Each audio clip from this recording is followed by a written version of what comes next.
tal? ¿Cómo están? Buenas noches. Estamos en vivo, 21:03, 18 grados la temperatura en Asunción. 3 temas para desarrollar hoy. Vamos a ver si metemos en el último bloque. Ya habíamos compartido en Canal 13, en 30 más. El grupo Sucolillo metido en negocio de criptomonedas sin pagar tarifa fijada por la ANDE. Esto ocasionó una pérdida de casi $300.000 a la ANDE. El interés de este grupo empresarial abierta posición a favor del negocio de la criptominería y esta granja que operaba en el shopping de los Sucolillos sin abonar tarifa de este rubro, que es una tarifa diferenciada que empezó a regir a partir de una resolución de la ANDE de noviembre del 2022. Y va a estar también con nosotros Claudio Lovera, abogado de Oscar Voidanich, el ex titular de la CEPRELAT. Por falta de pruebas le otorgaron sobreseimiento provisional a Voidanich. Y vamos a arrancar con este tema. Abogado del ex ministro de Obras Públicas y Comunicaciones, Ramón Jiménez Gaona, va a desglosar el caso Metrobús. ¿Esto por qué? La semana pasada se dio la acusación contra el exministro del MOPC, la postura de la defensa. Vamos a escuchar ahora cuál es después de esta acusación presentada por la fiscal María Estefanía González, quien, entre paréntesis, la invitamos para que esté con nosotros. Ni siquiera nos respondió el mensaje que vamos a mostrar enseguida, porque le cursamos también a ella la invitación para que participe acá en el programa. Ya le saludamos al abogado de Ramón Jiménez Gaona, el doctor Tarek Tuma. ¿Qué tal, doctor? ¿Cómo le va? Muy bien, Jorge. Muchas gracias por la invitación. Muchas gracias. A la orden. Tema complicado, Metrobús. Perdón que haga una pequeña introducción. Sí, adelante. Para poner en contexto. El tema Metrobús ha significado una campaña feroz por parte de medios de comunicación. Nos decían, esto es una valoración mía, no hace falta que usted la acompañe, decían que tenían intereses particulares, empresariales, económicos. Entonces han arrancado una campaña despiadada para liquidar, matar, que dicen los especialistas, el único proyecto serio para solucionar el problema, o en parte, o en gran medida, el problema del transporte público en Paraguay, que iba a beneficiar a 300.000 ciudadanos. En una campaña emprendida por cierto sector de la prensa, y después, cuando sale el gobierno de Cartes, ingresa el gobierno de Mario Abdo Benítez, y ellos deciden suspender, dejar todo. Y en ese momento habían lanzado la propuesta de que iban a hacer una especie de proyecto alternativo. Jamás corrió ese proyecto alternativo, y hoy estamos padeciendo el problema del tránsito caótico, estamos padeciendo el problema de la regulada del servicio de transporte público, estamos padeciendo cientos de compatriotas el problema del pésimo servicio del transporte público. Lastimosamente no se llevó adelante. Y en medio de esta campaña, por parte de algunos medios de comunicación y por parte de algunos actores políticos, han articulado una denuncia ante el Ministerio Público en contra del entonces ministro de Obras Públicas y Comunicaciones, Ramón Jiménez Gaona. ¿Qué decimos, doctor, de esta acusación presentada la semana pasada por la fiscal? Que es absolutamente infundada. Es absolutamente infundada. No se corresponde con lo que se investigó. Es más, esto arrancó, así como creo que lo dijiste, en el 2018 aproximadamente. Se hizo una denuncia, se investigó durante mucho tiempo, posteriormente, ya en el año pasado, en el año 2023, inexplicablemente también se formuló imputación contra las personas hoy procesadas, y se otorgó un plazo hasta octubre de 2023, pidieron una prórroga porque estuvieron recabando la información de todo lo que era el proyecto. Y en la semana pasada, inexplicablemente para nosotros como defensores del caso, no estando concluido porque estaban pendientes algunas cuestiones específicamente peritajes dispuestos por el Ministerio Público, formuló una acusación que no se funda en los documentos orantes en la investigación, ¿verdad? Para nosotros es una situación muy difícil de explicar, en el sentido de que no se compadece con los documentos que hay en la causa, ¿verdad? ¿De qué le acusan a Jiménez Gaona? Lesión de confianza. ¿Cómo se produce en la teoría del Ministerio Público la lesión de confianza? Que la obra no se terminó. Esa es la teoría del Ministerio Público. Es inexplicable porque acá hay que aclarar que, ya lo dijiste vos, pero para ampliar un poquitito, el Metrobús es parte de un proyecto mucho más grande, que es el Plan Z, viene del año 2008, empezó con la administración municipal del doctor Martín Burt, que durante su administración se había hecho un estudio por parte de la JICA japonesa, y el Metrobús es una parte pequeña de ese proyecto. El proyecto es de reconversión urbana que implica las costaneras, una serie de cosas, las oficinas de gobierno. El Metrobús es solo una parte de eso. Se fue pasando a través de las administraciones, y entiendo yo que durante la administración del presidente Lugo se había pedido al Parlamento que estudie el proyecto, y el Parlamento dicta una ley con la cual, al asumir el ministro Jiménez Gaona, tuvo el mandato de ejecutar la ley del proyecto Metrobús.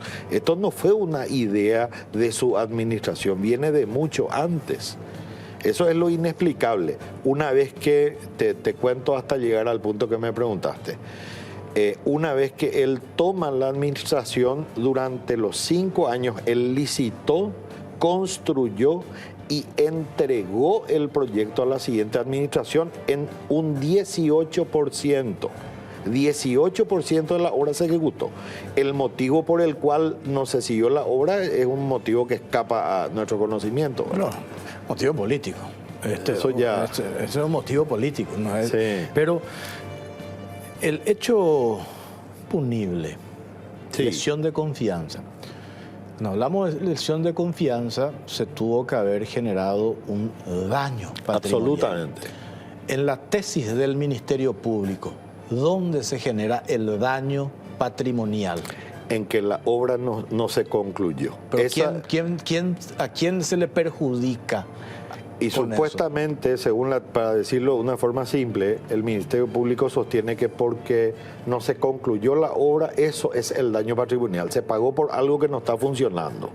Y eso merece un análisis más detenido, porque si estamos hablando que es un proyecto que empezó en el 2008, el doctor Jiménez Gaona tomó la posta, por decirlo así, con un mandato del Congreso, y ejecutó la obra en un 18%. ¿Cómo se le puede atribuir a él no haber concluido con la obra? Porque él no tomó la decisión de parar la obra. Absolutamente.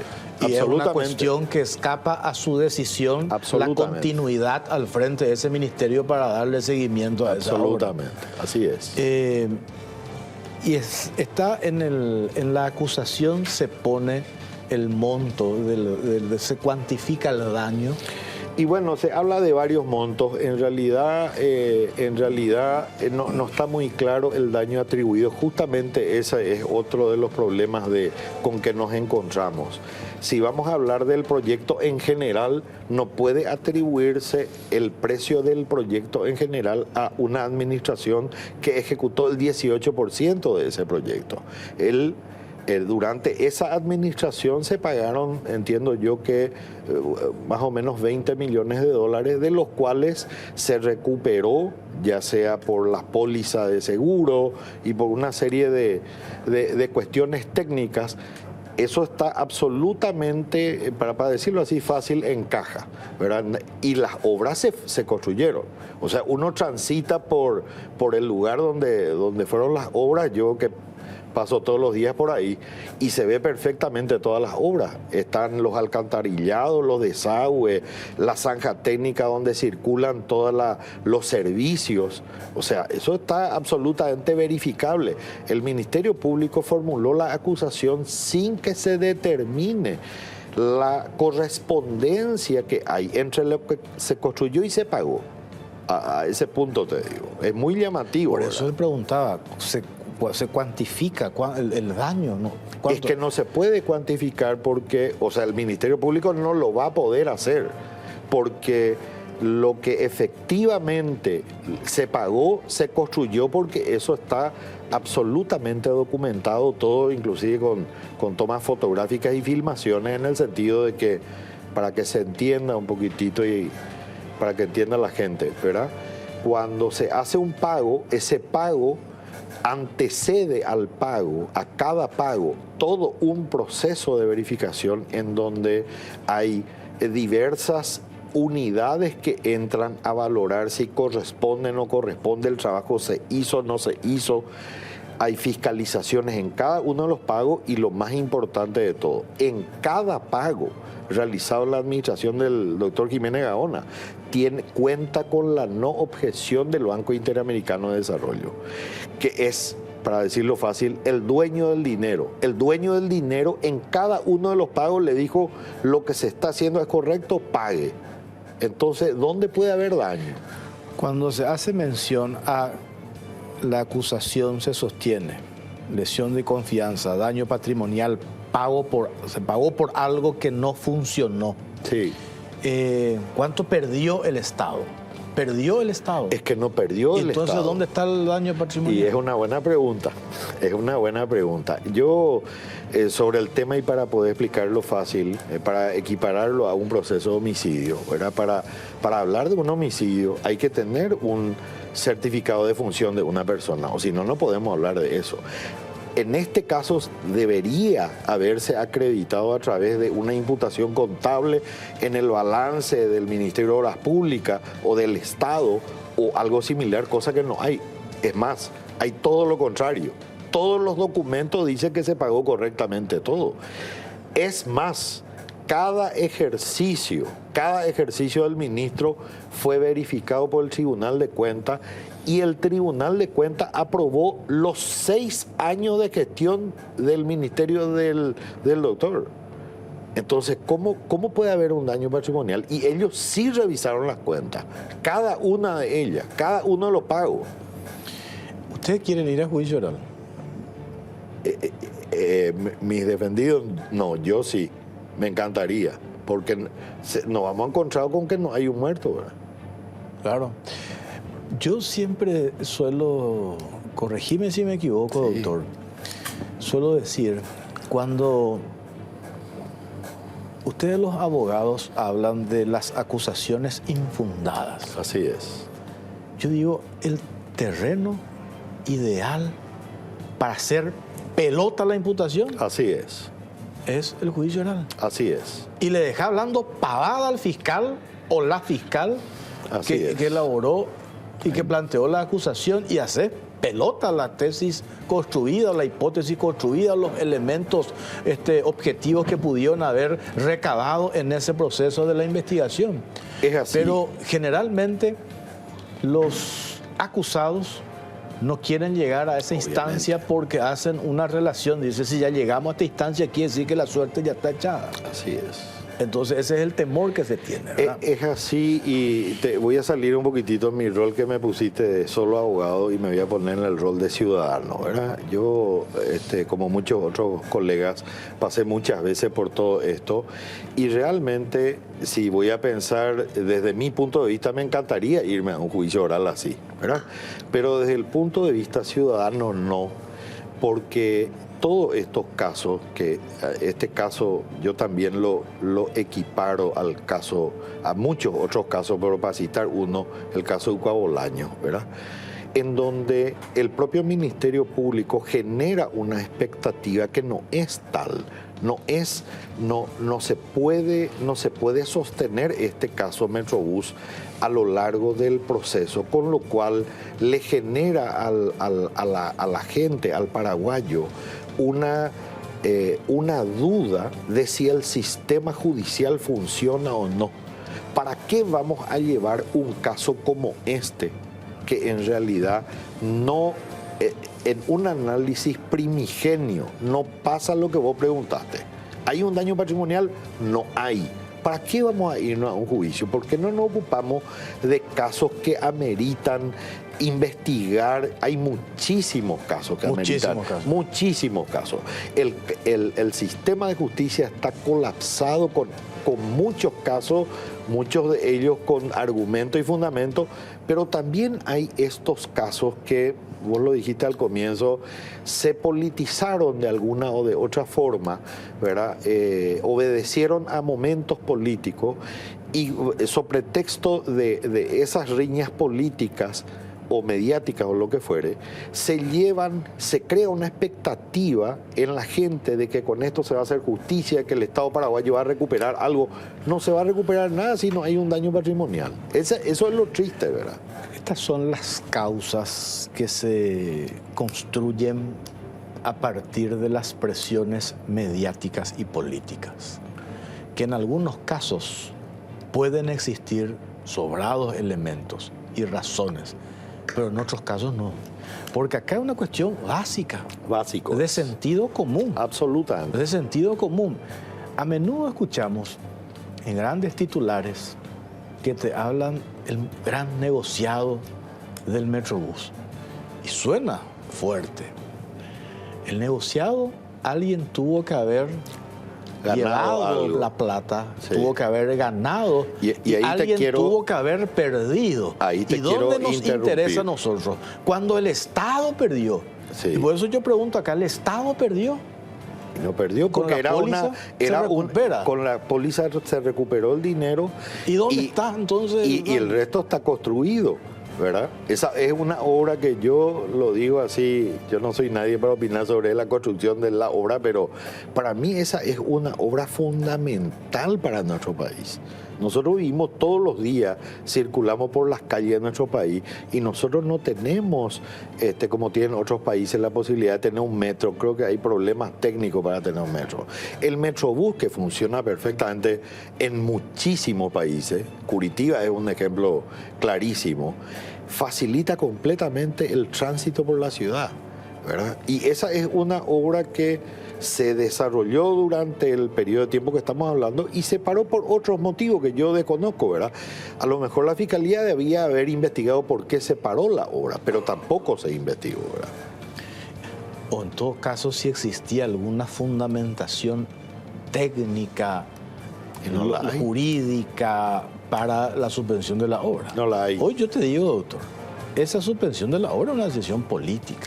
Y muy probable. Es una decisión política y una causa que se construye a partir de las presiones políticas y las presiones mediáticas. Es así.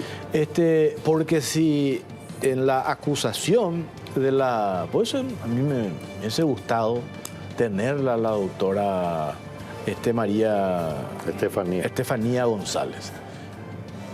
Siempre los fiscales también suelen hablar y aportan y construyen, relatan cuáles fueron los elementos objetivos que tuvieron sobre la mesa para finalmente hacer las valoraciones y conclusiones y llevar la acusación correspondiente. Nosotros le invitamos, tenés el chat para mostrar nomás que le cursamos invitación a la doctora. Ahí está María Estefanía González.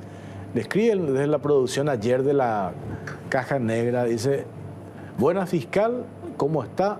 Le saluda Cintia, productora del programa de Jorge Torres, La Caja Negra.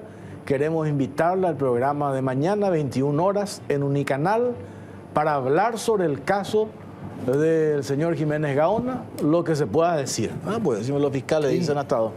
No nos respondió, está ahí, nos dejó en visto, de vuelta esta mañana. Buen día, fiscal. ¿Podría asistir al programa? Ni siquiera respondió, sabes que no tengo ganas de hablar, no me interesa. una cuestión de respeto, ¿verdad? A lo mejor no nos quieren, no les gustan nuestras líneas o nuestras posiciones, pero por una cuestión de respeto, por lo menos responder, estoy ocupada, estoy algo, ¿verdad? Nada. Entonces, ¿qué es lo que a mí me lleva a esto? O no tiene argumentos sólidos la fiscal para sentarse acá en un programa con el abogado, o a lo mejor dice, eso lo vamos a hacer en otra instancia, no quiero polemizar, quizás pueda ser, ¿verdad? Pero es interesante escuchar el argumento también de la fiscalía y de la persona que llevó adelante la investigación, cuando hoy estamos encontrando estas cuestiones infundadas, dijiste, doctor. Así dije. Infundada, y lo sostengo. Es el término que utilizaste. Sí. Y cuando desglosamos, no en las cuestiones así estrictamente técnicas, pero en las cuestiones del enunciado grande, lesión de confianza. Y no hace falta ser abogado ni estudiante de Derecho para entender cómo funciona eso. Lesión de confianza, daño patrimonial. ¿Dónde se produjo el daño? De por y la daño. Entonces, ¿dónde está acá la lesión de confianza? Así es. Y no solamente que tiene que estar determinado hasta en la coma. Tiene que ser tangible y verificable. Y en este caso, no solamente que al hacer la acusación, por eso yo sostengo que falta un fundamento serio en esta acusación, no solamente al momento de hacer la acusación, sino que en cualquier momento del proceso, si es que no se puede atribuir un resultado de daño patrimonial a la conducta de una persona, no hay caso. Ese es el problema en este caso. Siempre fue. Es más, los documentos y todas las diligencias realizadas le demuestran a la Fiscalía, y cualquiera puede ver, de que lo que se pagó se construyó. Todo. Sin excepción. Eso fue verificado por la fiscalización, por el BID y por el Tribunal de Cuentas. Y te agrego una cosa más. Vos dijiste, alguien se tuvo que haber beneficiado. En el caso del ministro Jiménez Gaona, la Contraloría hizo una correspondencia de todo su patrimonio y no encontró un guaraní de más. Uno. Entonces, mira todo eso y el caso, si pasás por el lugar donde se construyó y que después se destruyó en parte, yo no sé por qué, se ve, es más, lo que se deja de ver es lo construido, porque todo lo que estaba arriba está abajo ahora. Y están las zancas, los desagües, los asfaltados por todos los costados. Esa es una obra que se debía ver, y lo digo como paraguayo, no pensando en un gobierno en otro. Esto, como dijimos al comienzo, Jorge, esto era un plan de gobierno a largo plazo. Esto era cambiarle la vida a 700.000 personas. O sea, la vida en Asunción iba a cambiar, no solo con el Metrobús, están con todas las otras cosas, que se hicieron. Con las obras complementarias. Totalmente. Que iban a llegar incluso hasta el casco histórico de la ciudad de Asunción, que hoy todos los días es el reclamo de cómo hacemos para revitalizar el centro. Así es. Esos edificios para las instituciones públicas que se construyeron allí en la zona del puerto, todo tenía un sentido. Todo tenía un sentido. Entonces, al dejar sin efecto el daño que se genera, hablamos el domingo pasado con el intendente de Asunción. Hoy Asunción sentimos todos los días serio problema del tránsito, del tráfico de todos los días. ¿Por qué se da eso? Porque no tenemos un sistema de transporte público serio. Es así, es cierto. Y te digo más, no un daño patrimonial, pero un daño urbanístico sí hay al no seguirse con las obras. Hay, porque nos afecta a todos. Lo digo como paraguayo. No importa qué administración lo haga, pero Asunción necesita un sistema inteligente, que en eso también consiste la costanera norte, la costanera sur, todos esos viaductos sobre calle Última. Eso cambia la vida en la ciudad. Doctor, te pregunto, hoy que hay sonados casos en curso de imputaciones de expresidentes, exministros, presidente de la República, exministros, aparecen tus colegas abogados. que van por las cuestiones accesorias, no la cuestión de fondo, con recusaciones, con planteamientos que fácilmente nosotros le llamamos chicanas, que entre paréntesis es un abuso que ustedes, no digo tu caso, tus colegas han hecho, ¿verdad? Y la Corte tampoco ha aplicado esa acordada para las sanciones a esos considerados abogados chicaneros. Pero también ustedes los abogados hábilmente van rotando, ¿verdad? Uno presenta una acción, después va el otro, después tienen... Bueno, pero cuando tenemos la evidencia de un caso infundado, como decís, ¿qué recursos se puede plantear para no llegar a esa instancia que tu cliente dice, no quiero llegar a esa instancia de un juicio oral, pero que vos decís, a mí me gustaría porque vamos a hacer pelota la acusación o el trabajo de la fiscal? Mira, te digo concretamente, nosotros en realidad planteamos desde el comienzo, cuando se formuló la imputación en abril de 2023, esa imputación ya era infundada.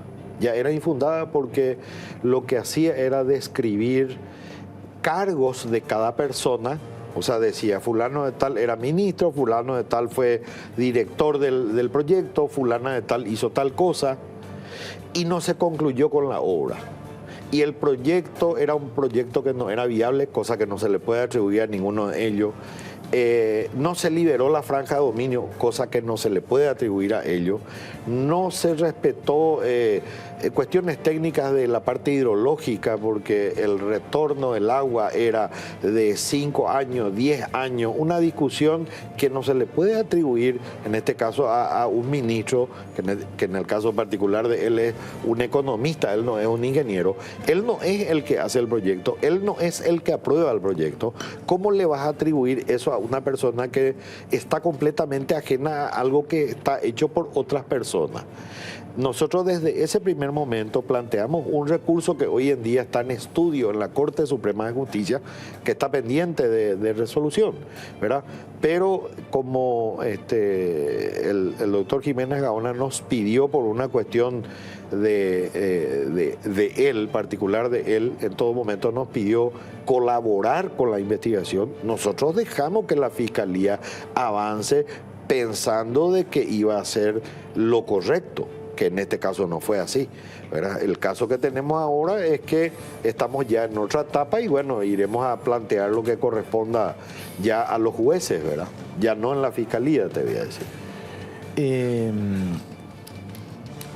Esta es una causa, perdón que repite, ¿verdad? Repita, es una causa política. Muy probable. Reitero, que se montó a partir de las presiones políticas y las portadas de los diarios. ¿Y qué daño se genera con esto, doctor? Automáticamente nosotros tenemos hoy esta posición. Hoy, lastimosamente, la influencia de los medios hace que se tenga una opinión dividida, y por cuestiones políticas uno automáticamente ya asuma y compre ese discurso. Ese fue un feroz negociado, esa fue una estafa. Entonces, pero hay que probar eso. Claro, entonces yo ahí paro y digo, ese proyecto, en el caso del exministro Ramón Jiménez Gaona, se dejaron todas las condiciones para que esa obra continúe. Llegó incluso ya hasta Eusebio Ayala y Madame Lims, calle Última. Ya estaba en un 18%. Así mismo. Obras físicas que uno ve que ya existió y que ya esos comercios, tanto en San Lorenzo, en Fernando de la Mora, ya sufrieron ese proceso natural cuando se construyen obras de esta envergadura, proceso natural, Y sin embargo dejaron todo en vano. Hay una, Por yo digo, eso- ahí hay una responsabilidad de quienes tomaron la decisión de frenar, hicieron todo un show, se fueron a llorar allí, Sí. ¿verdad? Supuestamente porque estaban muy conmovidos con eso y dejaron sin efecto, terminaron perjudicándole a todos los que eventualmente se iban a beneficiar con un ambicioso proyecto de transporte público Así en es. Paraguay. Y realmente, para no entrar en la defensa directa de lo que yo represento, me gustaría aprovechar esta oportunidad que me da Jorge. El daño es a todos nos genera un daño esto. Que se pare esta clase de proyectos, como muchos otros, pero este en particular, iba a cambiar el funcionamiento de Asunción. O sea, el hecho de que no se siga con este proyecto nos perjudica a todos. Vos empezaste la pregunta diciendo cómo le explicás a ellos el daño que le genera todo esto que es infundado. Eso es una cosa que ya lo haremos en su momento, ¿verdad? Pero el daño que nos genera a todo parar esta obra es lo que es grave. Eso es lo que es grave aquí. Por eso es que, yendo a más, el Ministerio Público, que es una parte del Estado paraguayo, sin analizar seriamente esta circunstancia, asume una posición de acusar diciendo de que hay eventualmente un daño sin ningún fundamento legal. Es muy confuso explicarle eso a la gente. No hay ningún daño patrimonial. Esta es una observación que yo siempre hago, que a mucha gente no le gusta, que es la siguiente, doctor. En estos 35 años de democracia, el rol de la prensa fue clave y determinante para este proceso de construcción de nuestra democracia Así es. y de fortalecimiento de las instituciones del Estado. El aporte de la prensa de descubrir escandalosos hechos de corrupción, de vigilar al poder, etcétera, etcétera.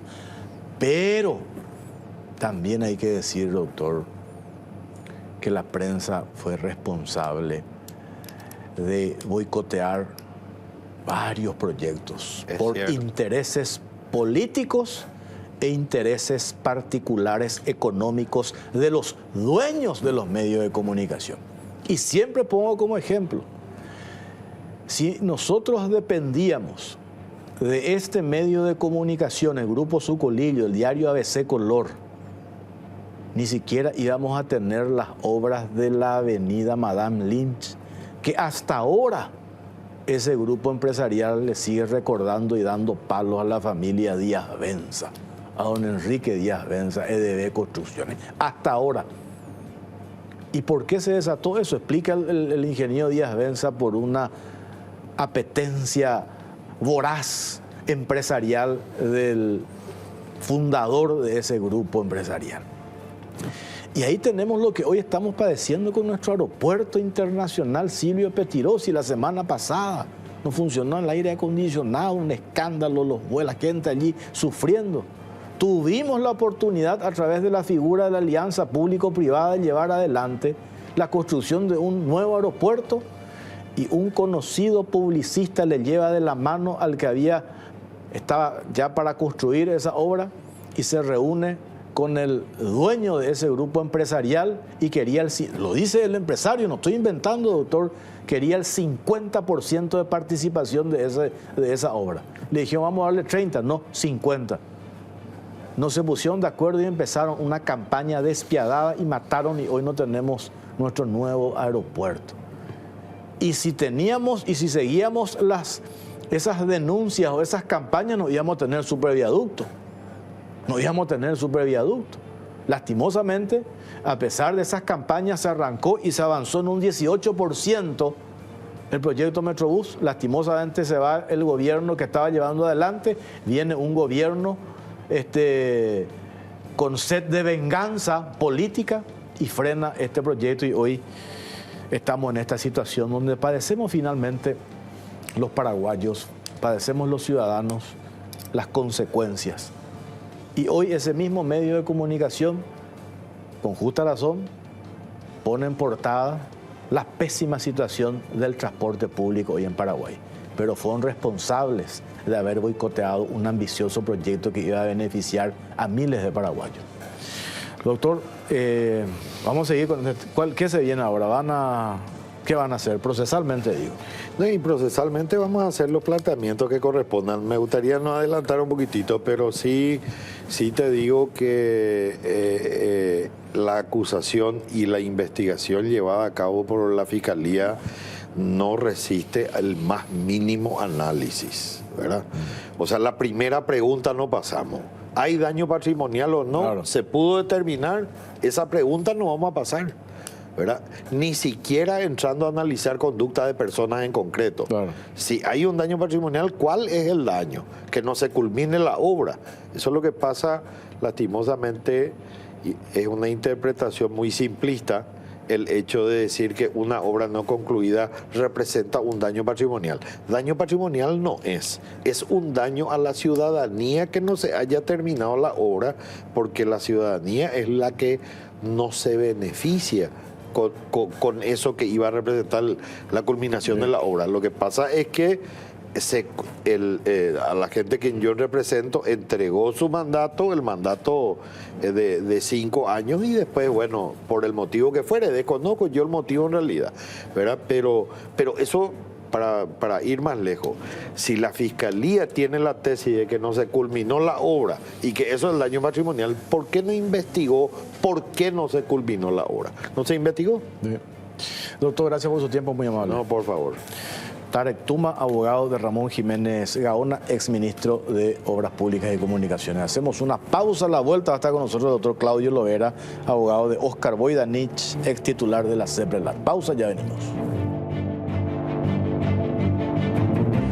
Bueno, está ya con nosotros el doctor Claudio Lovera, abogado de Oscar Voidanich, ex titular de la CEPRELAT. ¿Qué tal, doctor? ¿Cómo le va? Buenas noches. Muy buenas noches, saludos a la audiencia. Se dio el sobreseimiento provisional a Voidanich. Esto fue la semana pasada, ¿verdad? El sábado. El sábado se dio. El sábado feneció la etapa preparatoria. Y veo reacciones, publicaciones mediáticas, se habla de blanqueo, etcétera, etcétera, que eso, bueno, yo digo, hablando también de causas montadas por presiones políticas y tapas de diario, etcétera, etcétera. Yo recuerdo, hace un par de meses estábamos acá, estaba ahí el doctor Voidanich, usted estaba acá, y habíamos señalado las inconsistencias en esa imputación. Sí. Y que hoy con este sobreseimiento provisional se viene a confirmar de que esa imputación no tenía sentido.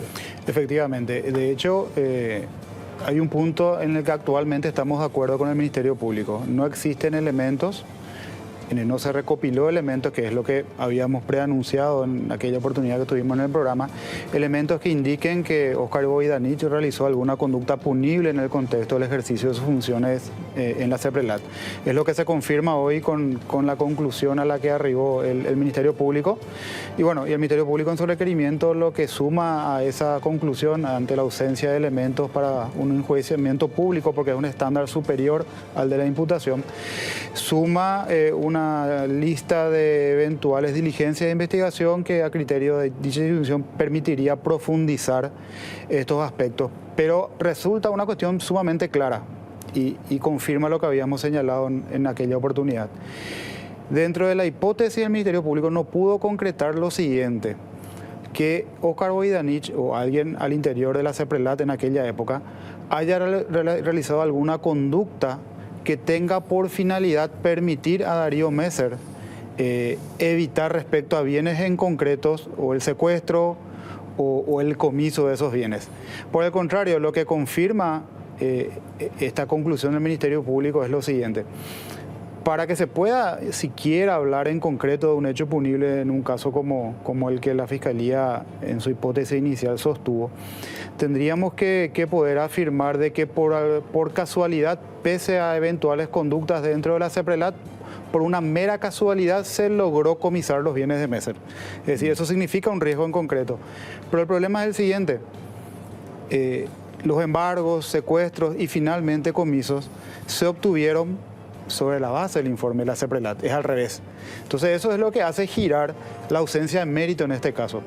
Y en cuanto a las menciones abstractas de blanqueo, etcétera, y bueno, ante este tipo de afirmaciones no se puede responder mucho porque no concreta en qué circunstancia basa esa afirmación. Entonces, lo que sí puedo decir como defensor, a lo largo de toda esta investigación, inclusive que ya empezó en el 2018, no hay una conducta en concreto de Óscar Voidanich dando avisos, señales a Darío Messer o su entorno, incluida en este caso la delación premiada que ingresó a esta causa por parte de Darío Messer, la que brindó en Brasil y hizo referencia a bienes en Paraguay, hizo referencia a manejos en Paraguay, hizo referencia a varios aspectos. No hay mención alguna en el sentido de que desde la CEPRELAT se haya prestado colaboración alguna en cuanto a su patrimonio o bienes en concreto. Que perfectamente lo pudo haber dicho. Por supuesto, O sea, por supuesto. ¿Por qué sobreseimiento provisional? Explícanos eso, doctor, y no el sobreseimiento definitivo. ¿Qué es lo que todavía ata a Voidanich en este proceso? Uno de los aspectos que dos de las defensas expusimos durante la investigación es que la Fiscalía estaba en condiciones de hacer un cruzamiento, porque de hecho hay información pública. Por ejemplo, vimos durante el mes de enero el juicio de comiso autónomo respecto a los bienes de Messer, inclusive explicaciones públicas por parte del Tribunal de Sentencia. Ni de esa sentencia ni de las explicaciones brindadas por el tribunal aparece una sola circunstancia respecto a un bien en concreto de que se haya concluido o que no se pudo comisar o que estuvo en peligro en ese sentido. Entonces la defensa señalamos que el Ministerio Público podía hacer una verificación, inclusive cruzando con informes contables que tienen en aquella causa, para poder llegar a esa conclusión. No existe o no existió riesgo, frustración de hecho no existió porque se comisó todo lo que Messer tenía en Paraguay. Pero tampoco existió ningún peligro en concreto y eso se puede verificar en carpetas fiscales de otros casos que llevó adelante el Ministerio Público. Bueno, uno de los argumentos del provisional del Ministerio Público munirse de toda esa información y hacer esos cruzamientos. Nosotros estamos tranquilos porque independientemente de cualquier profundización de esos cruzamientos, nosotros sabemos el resultado. No existió ni el peligro y mucho menos en concreto la frustración respecto al comiso o embargo. No quiero hacer la comparación, pero como sí, una comparación. Lo que hablábamos recién con tu colega, doctor, con Tarek Tuma. Caso Ramón Jiménez Gaona, lesión de confianza. Explicaba el doctor Tarek Tuma, dice, ¿cómo no hay lesión de confianza si no hubo daño patrimonial, si no se perdió la plata? Así mismo. Transportando lo otro. Otra causa, lavado de dinero. ¿Y qué es lo que lavó? Perdón que esa pregunta simple, pero para entender. Sí. ¿Qué lavó? O sea, lavado de dinero le dice, ¿dónde se confirma o cuál es el indicio de que Voidanich haya hecho el lavado de dinero? Bueno, y este requerimiento de sobreseimiento provisional es la conclusión que en el sentido de que no se encontró ese indicio en concreto. La Fiscalía planteó como hipótesis, y es válido discutir eso como hipótesis inicial de una imputación, planteó en abstracto que lo que ellos llaman dilación en cuanto al envío del informe, ellos en abstracto manejaron la hipótesis de que esa supuesta dilación puso en peligro, es lo que denominaron lavado, puso en peligro los bienes, el comiso de los bienes de Messer. Lo que ocurre es que los bienes utilizados como sinónimo de patrimonio, porque el patrimonio es un concepto, no es algo tangible, a diferencia en el caso de los bienes que pueden ser materiales o inmateriales, pero son objetos que uno puede identificar. En este caso, lo que el requerimiento de la Fiscalía determina es que no se acumuló ningún indicio en concreto de que alguna conducta de Óscar Voidanich haya estado destinada a frustrar comisos o embargos. Entonces, en realidad, esto es la confirmación. No existe razonablemente la posibilidad de sostener ninguna figura de lavado de dinero respecto a él. En el relato de las que hasta ahora, que hasta ayer nomás me pasaban incluso videos y conclusiones que hacen algunos colegas periodistas, dice, borró el nombre de Cartes de uno de los informes, porque nuestro diario publicó, él se fue corriendo y elaboró el informe y envió. Lo que recuerdo, la vez que hablamos acá con el doctor Voidanich, y eso es, hay una manera de verificar o sea, su actuación en ese caso en particular de las empresas de Messer es perfectamente trazable. Sí. ¿En qué sentido?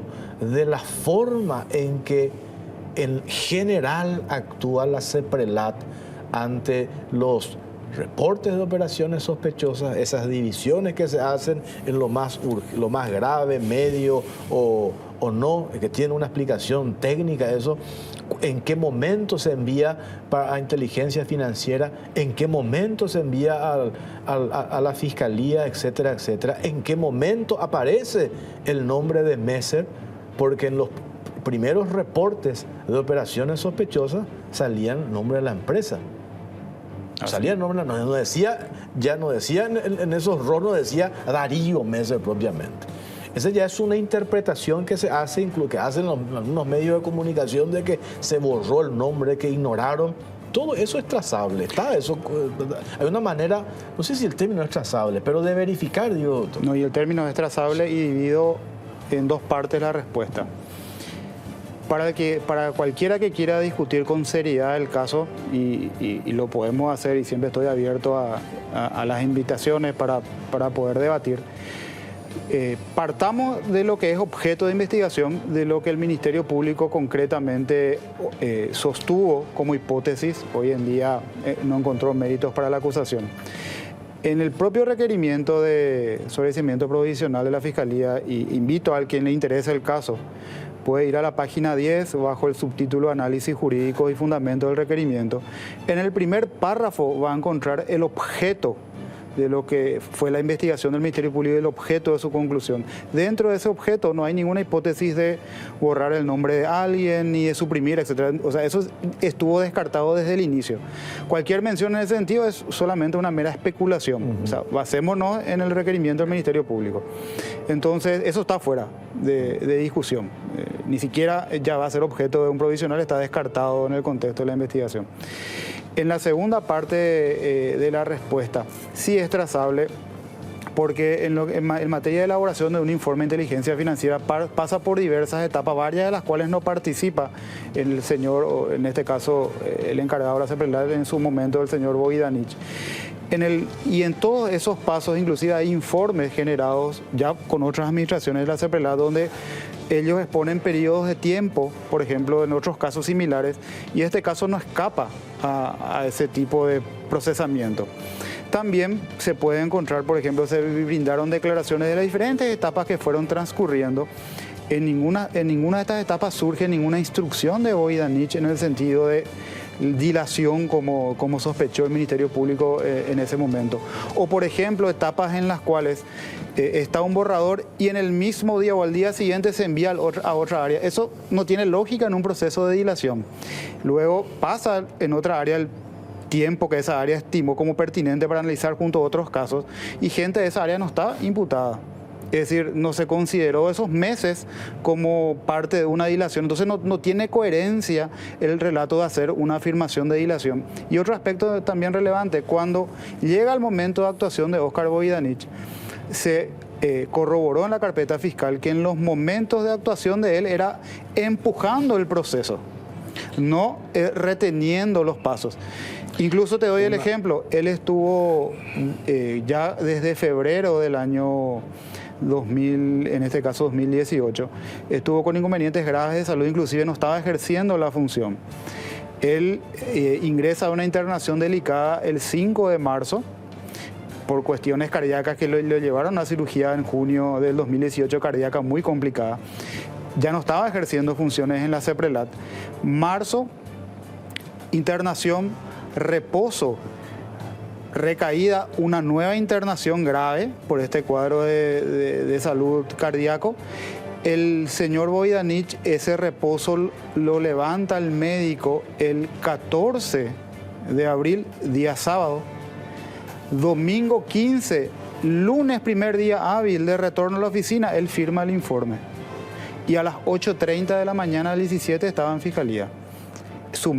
Le tenemos que sumar a eso de que ese informe junto obviamente con la información que luego vino del Brasil, es lo que determinó allanamientos, comisos, etc. Y si uno lee el acta de imputación a Darío Messer, que tiene la firma del entonces fiscal, corregime doctor si estoy equivocado, René Fernández. Correcto. Lees el acta de imputación, exagerado, 80%, 90% del contenido del acta de imputación es basado al informe que remitió Voidanich desde CEPRELAT. Y el otro 10% es lo que vino de Brasil. Efectivamente es así, 90% el trabajo de CEPRELAT y ese 10% la información que ingresó desde el Brasil el 3 de mayo del 2018, no antes, y fue la primera oportunidad, en este caso en particular, cuando Brasil solicita la detención con fines de extradición de Darío Messer, que Brasil introduce información sobre hechos concretos. Es decir, y esa información es la que se acopla o la que acopla el Ministerio Público al resto del trabajo de la CEPRELAT, porque esa información no estaba disponible para la CEPRELAT anteriormente. Y hay que sumar lo siguiente, el 17 de abril del 2018 ingresa el informe de la CEPRELAT y el Ministerio Público hace un análisis interno. Ese análisis interno avanza a abril, pasa a mayo, no abrió un caso del Ministerio Público. Y el Ministerio Público abrió un caso, comunicó el inicio de investigaciones el 4 de mayo. Que llegó el 3 al Ministerio Público, porque era la autoridad central en materia de cooperación internacional con el Brasil, ingresó el pedido de detención con fines de extradición con información fáctica adicional. Ahí se acoplan, cierra el caso y se abre la investigación penal, se hacen los allanamientos y posteriormente la imputación por parte de René Fernández. Y un tema que no debe olvidar, o por lo menos yo siempre cito para que la gente recuerde. ¿Qué significa, por ejemplo, frustración en este sentido? Peligrar, por ejemplo, peligrar el comiso o el embargo de determinados bienes. En este caso de Messer, porque fue información pública, se procesó penalmente. Con esto yo no hago un juicio de valor si era o no un hecho punible, pero de hecho creo que se aplicó una sentencia de condena, entiendo, bajo abreviado, o se aceptaron los hechos. Hubo una sola conducta por parte de alguien allegado de su estructura, en este caso comercial, de las empresas, de que se acercó a un banco a tratar de hacer una extracción de cierta cantidad de dinero. Bueno, esa persona luego terminó imputada, pero el detalle importante, esa conducta de intentar hacer una extracción no ocurrió en abril, no ocurrió en marzo, no ocurrió para atrás, no ocurrió antes. Ocurrió cuando se publicó que el Ministerio Público estaba haciendo allanamiento en el caso en concreto. Es decir, eso es lo que demuestra desde que CEPRELAT no se dio... No hubo. Claro, y desde que CEPRELAT no se dio ningún aviso, porque si estas personas cuando tuvieron un aviso se comportaron de esa manera, lo hubieran hecho antes. Se hizo porque salió publicado en los diarios que Fiscalía estaba haciendo el allanamiento en ese caso en particular. Claro, porque si no, antes de que esté en manos de la Fiscalía ya iban a hacer todas las extracciones, iban a... Efectivamente, ¿por qué esperar? Si seguíamos la lógica de la imputación. De la imputación, ¿no? Claro. Y el relato también que hacen algunos medios. Y después también veo, esto no sé si ya tiene que ver contigo, doctor, pero esas valoraciones, yo digo, después salió el señor Voidanich y trabajó en una empresa vinculada al expresidente y cobraba un salario. El tipo no tiene que laburar. Claro. No, o sea, no sé, ¿de qué va a vivir? Y son labores profesionales para alguien que tiene una expertise y una formación, sí, en ese sentido, que las empresas necesitan el aspecto de compliance, necesitan el tema de manuales, que son los aspectos que el Estado luego audita, una forma de denominar, y la gente que cuenta con esa expertise es la que trabaja en esos aspectos de organizaciones y procedimientos.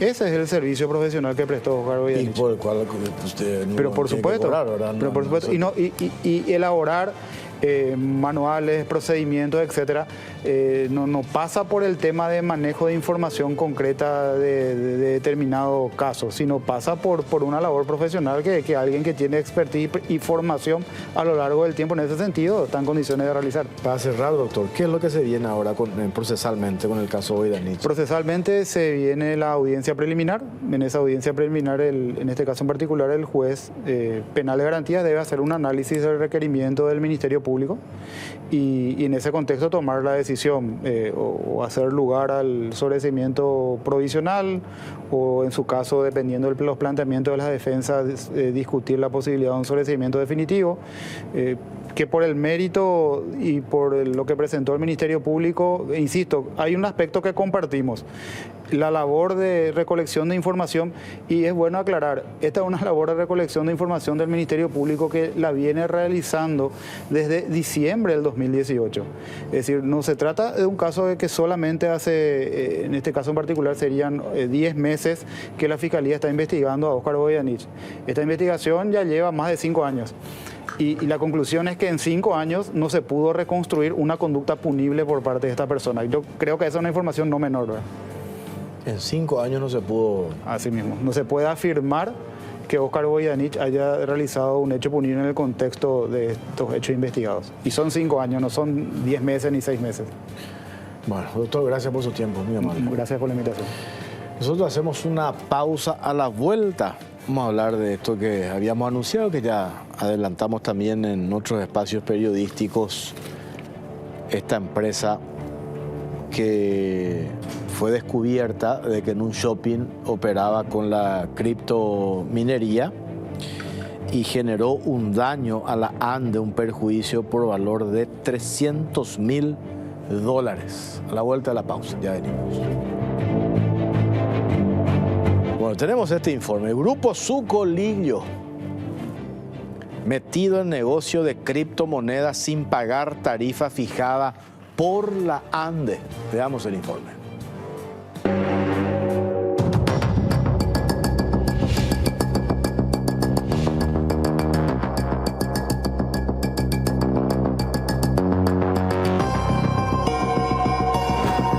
Grupo Sucolillo metido en negocio de criptomonedas sin pagar tarifa fijada por la ANDE. En medio de la fiebre por la criptomoneda y los allanamientos que se realizan a las granjas mineras que operan de manera ilegal en el país, surge ahora que el Grupo Sucolillo también estuvo metido en el negocio a través de su empresa Esur S.A. Energías del Sur, sin abonar el monto correspondiente pese al alto consumo de electricidad. De acuerdo a su página web, Esur forma parte del Grupo AZ de los Sucolillo. Esta firma inició sus operaciones en el año 2011 con el objetivo de desarrollar negocios en el sector energético a través de la administración y distribución de energía eléctrica en algunos centros comerciales, entre ellos el Mariscal y Abasto Norte, pertenecientes al mismo grupo empresarial. En septiembre del 2019, la empresa encabezada por Miki Saldívar incluyó en sus negocios la minería de datos, específicamente criptomonedas, para utilizar la tecnología del blockchain, lo cual consta en la página web del Grupo AZ.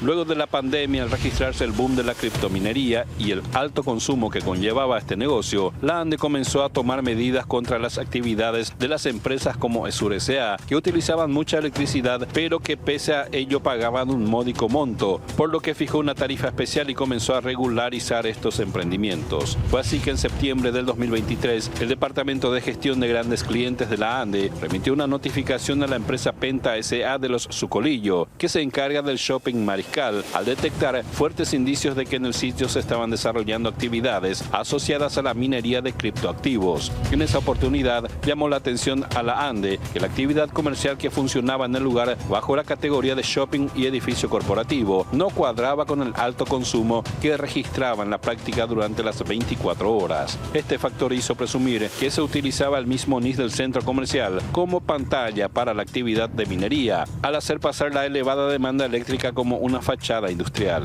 En su misiva, la ANDE puso en conocimiento a los Sucolillo que estaba en vigencia la resolución número 47.191/2022 y su modificación 47.708/2023, por la cual se crea el Grupo de Consumo Intensivo Especial y aprueba las tarifas para los usuarios abastecidos en muy alta tensión 220 kV, alta tensión 66 kV y media tensión 23 kV que desarrollan el procesamiento de datos, provisión de servicios de almacenamiento de información, incluyendo la minería de criptoactivos, blockchain, token y data centers. En ese mismo mes, en una nota enviada por el director director del establecimiento Jorge Mendelssohn al titular de la ANDE Félix Sosa, la respuesta dada fue que la empresa Penta no se dedicaba a la actividad de minería. Sin embargo, sí lo hacía en sus instalaciones la firma ESUR S.A., la cual realizaba además la gestión interna de la energía en algunos centros comerciales. En su escrito, Mendelssohn explicó que el NIS 1.293.023 correspondía a ESUR hasta el 5 de julio del 2022, fecha en la cual transfirió el mismo a Penta por discontinuidad de este modelo de negocio, quedando vinculado a Penta como cliente por el suministro de energía. Además, de acuerdo con el documento, por las nuevas tarifas fijadas por la ANDE, ESUR tomó la decisión de cesar las actividades de minería en el predio de Penta en el mes de marzo del 2023. Hay que recordar que en octubre del 2022, la ANDE estableció la tarifa especial por el consumo de las granjas de criptomonedas y recién en marzo del 2023, la empresa de los Sucolillo terminó con las actividades de minería dentro de las instalaciones del shopping, por lo que se puede notar que por varios meses siguió con ese negocio sin pagar a la ANDE el monto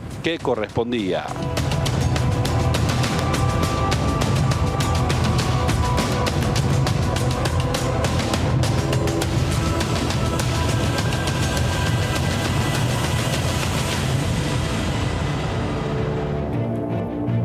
En septiembre del 2023, acá está, podemos mostrar este documento, la notificación, Administración Nacional de Electricidad, Gerencia Comercial, División de Gestión Comercial, le envían esta notificación a la empresa Penta S.A., una de las empresas del Grupo Sucolillo, la que administra el Shopping Mariscal.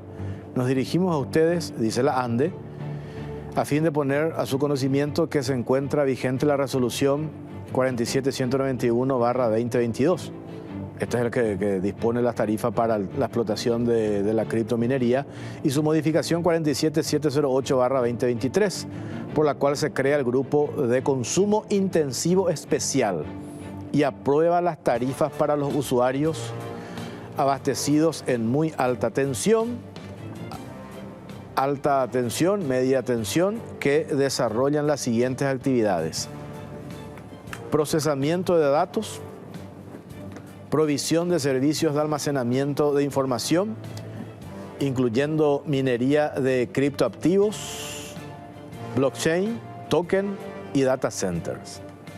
En ese sentido, de informaciones asociadas al suministro identificado con el NIS, y ahí está el número del NIS, registrado a nombre de Penta S.A., el Grupo Sucolillo, existen indicios, dice la ANDE, existen indicios de estar desarrollando actividades asociadas a minería de criptoactivos.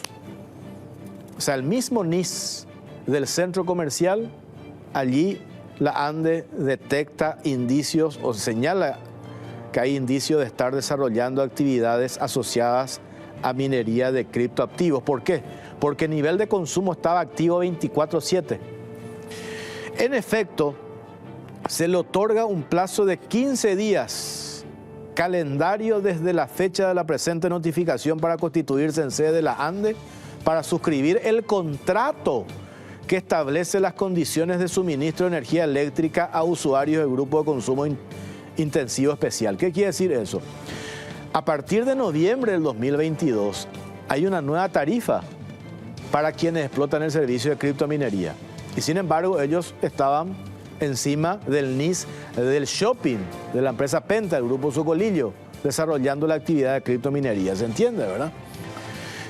Si transcurrido dicho plazo no demuestra fehacientemente dedicarse a otra actividad o guarda silencio de conformidad al artículo 282 del Código Civil y concordantes de la legislación paraguaya, será considerado como asentimiento y se le aplicarán las condiciones legales, técnicas y tarifarias de la resolución 47191/2022, el cual se adjunta al presente instrumento u otras medidas que la ANDE está facultada a ejecutar.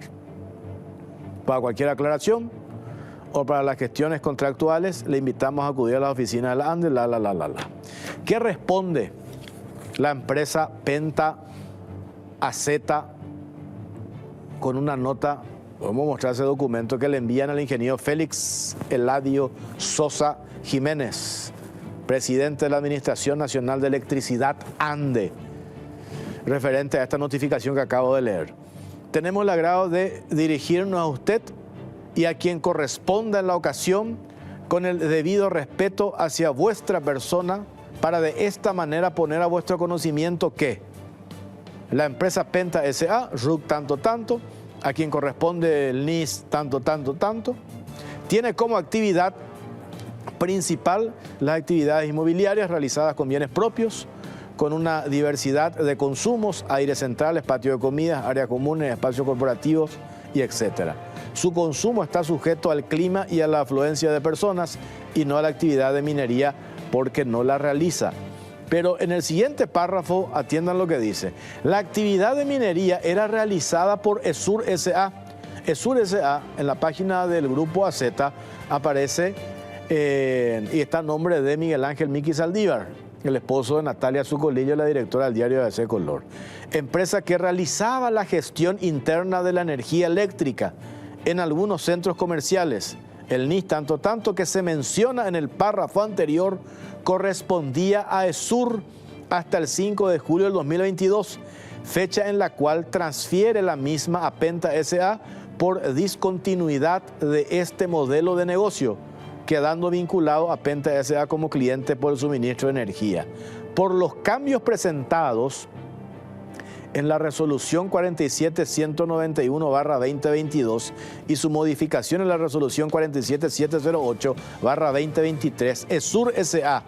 en el mes de marzo del 2023 tomó la decisión de cesar las actividades de minería en el predio de Penta S.A.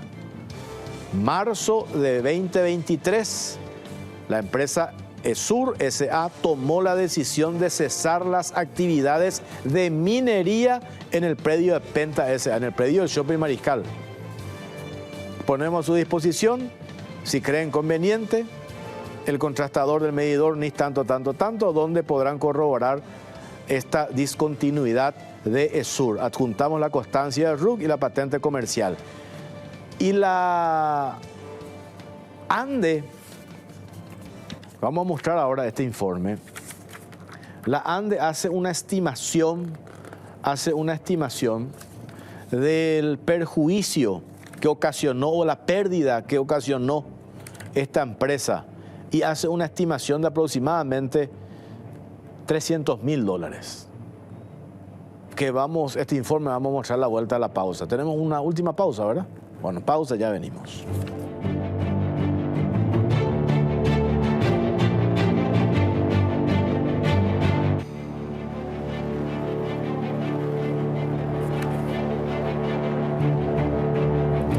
Tenemos el informe, criptonegocio de los Zucolillo ocasionó pérdida. Acá en el informe nosotros, primero aparece $200.000, pero nosotros accedimos a esta resolución de la ANDE en el que establece un anticipo del 30%, entonces hay que sumarle a esto y ahí es donde llega a los $300.000. Datos oficiales que nos pasaron nuestra fuente de la ANDE. A ver, tenemos el informe.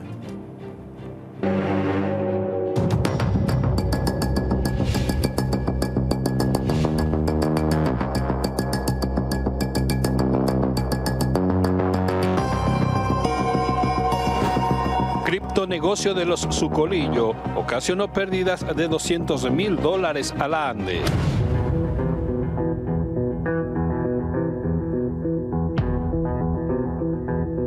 La Administración Nacional de Electricidad ANDE sufrió una pérdida de $200.000 a finales del 2022 e inicios del 2023, ocasionada por la empresa ESUR S.A., Energías del Sur, del Grupo Zucolillo, firma que estaba metida en el rubro de las criptomonedas, pero no abonaba la tarifa fijada para ese negocio que demanda alto consumo energético.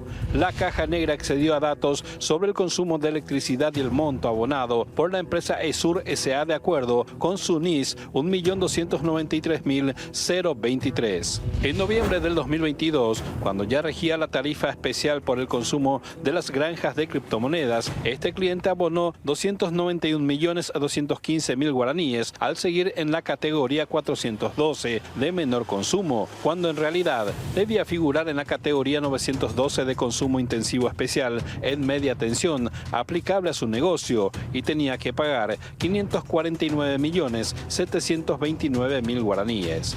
En diciembre, ESUR desembolsó la suma de 304.619.000, pero el monto que debió pagar fue de 560.725.000 guaraníes. En enero del 2023 abonó 364.319.000 guaraníes, siendo que el importe tuvo que haber sido el doble de 640.992.000 guaraníes. En febrero, el monto facturado fue de 348.542.000, muy por debajo de los 624.617.000 que debió pagar. En marzo, el importe abonado fue de 323.398.000 guaraníes y no el monto previsto para esta actividad, que fue de 584.701.000 guaraníes. Finalmente, en el mes de abril, se facturó el total de 316.455.000, cuando la cifra tuvo que haber sido de 572.657.000 guaraníes. Haciendo la sumatoria de las diferencias entre el monto de la tarifa eléctrica que pagaba cada mes y el que realmente debía hacerlo, la pérdida ocasionada a la ANDE fue de 1.584.873 guaraníes, que al cambio actual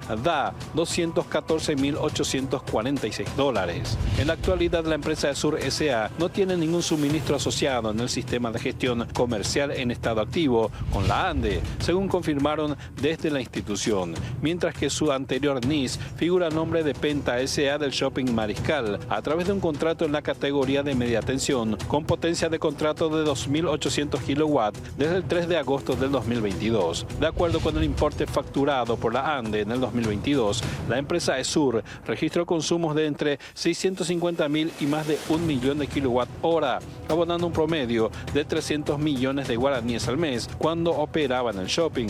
Desde el cambio de titular, cuando el NIS pasó a nombre de Penta, este cliente presenta consumos similares hasta la fecha, promediando 1 millón de kilowatt-hora y abonando por dicho suministro poco más de 300 millones de guaraníes mensuales a la ANDE. La presión de ABC contra la ANDE. Revisando los antecedentes de la empresa ESUR, se encuentra que la misma pretendió en el pasado que la Administración Nacional de Electricidad, ANDE, terceriza a su favor el suministro de energía, pero obtuvo la negativa del gobierno en ese entonces. En una nota del 15 de septiembre del 2014, Miguel Ángel Miki Saldívar, esposo de Natalia Socolillo, manifestó que su firma ESUR S.A. estaba interesada en realizar negocios en materia energética. Estamos interesados en realizar inversiones en infraestructura, en nuevas estaciones de áreas urbanas construidas con recursos propios, operadas y mantenidas por nuestros profesionales, decía el escrito. Ante el rechazo al pedido realizado, el Grupo Socolillo empezó una abierta campaña en contra de la ANDE a través del diario ABC Color, al no haber prosperado el negocio que tenía entre manos. Apoyo de ABC al negocio cripto. En la actualidad, el medio de comunicación del Grupo Socolillo presenta una posición favorable al negocio de las criptomonedas, tal como puede observarse en el abordaje que le da al tema, con la seguidilla de publicaciones sobre los beneficios de este rubro, como por ejemplo las inversiones que pueden realizarse en el país y el elevado monto que manejan estos emprendimientos, además de exponer que al país le conviene vender el excedente de las binacionales a las criptominorías en vez de ceder a los países vecinos.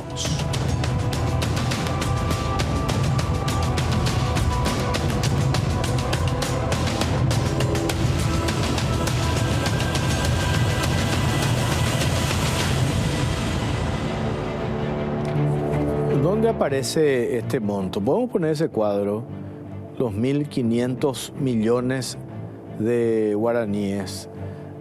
Ahí está. En realidad esto hay que sumarlo un 30% porque en la resolución de la ANDE hace referencia al anticipo para la explotación de la criptominería. Este cálculo, ¿por qué se hace este cálculo de estos de estos meses, noviembre, diciembre, enero, febrero, marzo, abril. ¿Por qué? En la nota del 20 de septiembre del 2023 que le envía el director de Penta del grupo AZ al presidente de la ANDE, en el tercer párrafo señalan lo siguiente: por los cambios presentados en la resolución 47.191/2022 y su modificación en la resolución 47.708/2023, ahí donde se establecen las tarifas para la explotación de la criptominería, Esur S.A., que es una de las empresas del grupo AZ, del grupo Sucolillo, en el mes de marzo de 2023 tomó la decisión de cesar actividades de minería en el predio de Penta S.A. O sea, ellos mismos en su nota confirman que en marzo del 2023 tomaron la decisión de cesar las actividades de minería en el predio de Penta S.A., es decir, en el predio del Shopping Mariscal. Entonces, se hace el cálculo desde la vigencia de esta resolución en la que se disponen las tarifas especiales para la explotación de la criptominería, y se hace el cálculo entonces desde noviembre, diciembre, enero, febrero, marzo y abril, porque utilizaban el mismo NIS del Shopping Mariscal y el mismo NIS para la explotación de las actividades de minería. Entonces de ahí se hace el cálculo y sale este monto que estamos viendo ahora en imágenes, los 1.584 millones de guaraníes, y a eso hay que agregarle lo que dice la resolución, ese anticipo del 30% que esta empresa no hizo. Y acá hay varias, acá están los hechos objetivos, están los documentos, está la notificación. Podemos mostrar otra vez esos dos documentos. La notificación de la ANDE de septiembre de 2023, la novita es este documento. A la ANDE le llama la atención porque la ANDE haciendo una revisión, porque esto perjudica, y en el relato de la ANDE, estos cortes de energía que tuvimos en los últimos meses o semanas, o que seguimos teniendo, en parte tiene que ver con la explotación ilegal clandestina de las granjas donde se explota la criptominería. Entonces la ANDE, haciendo una revisión, le aparece y le salta que este shopping del grupo Sucolillo tenía un consumo en exceso las 24 horas. No solamente en el tiempo en que funcionaba el shopping, no sé, de las 9 hasta el mediodía, para un chiquitito a la siesta y después a la noche hasta las 10 de la noche. Pues sin embargo funcionaba 24 horas. Entonces le envía esta notificación la ANDE diciéndole: existen indicios de estar desarrollando actividades asociadas a minería de criptoactivos. En septiembre del año pasado le envía la ANDE. Y la empresa del grupo Sucolillo le confirma. En el mes de marzo del 2023, la empresa Esur, que operaba dentro del Shopping Mariscal, tomó la decisión de cesar las actividades de minería en el predio de Penta S.A., es decir, en el predio del shopping. Y ahí es donde se hace esa estimación y esos números que les mostraba recién. La misma empresa termina confirmando que ellos, dentro del predio del shopping, realizaban esta actividad de criptominería. Es cierto, arrancaron de manera experimental años atrás, donde todavía no se tenía esta resolución que establecía una tarifa especial. Pero cuando sale la resolución en la que se establece esta tarifa especial, ellos tenían que separar el NIS. No podían cabalgar el negocio de la criptominería sobre la actividad comercial del shopping, porque eso tiene otro costo. No es el mismo costo por el consumo, por el uso de la energía eléctrica. Bueno, este es el caso que presentamos esta noche. Mañana detalles van a leer en el diario La Nación, también en el diario Hoy Digital, todos los detalles, y vamos a hablar también en otros espacios periodísticos con la gente de la ANDE para ampliar sobre este tema. Nos vamos con esto. Gracias por acompañarnos. Muchas gracias.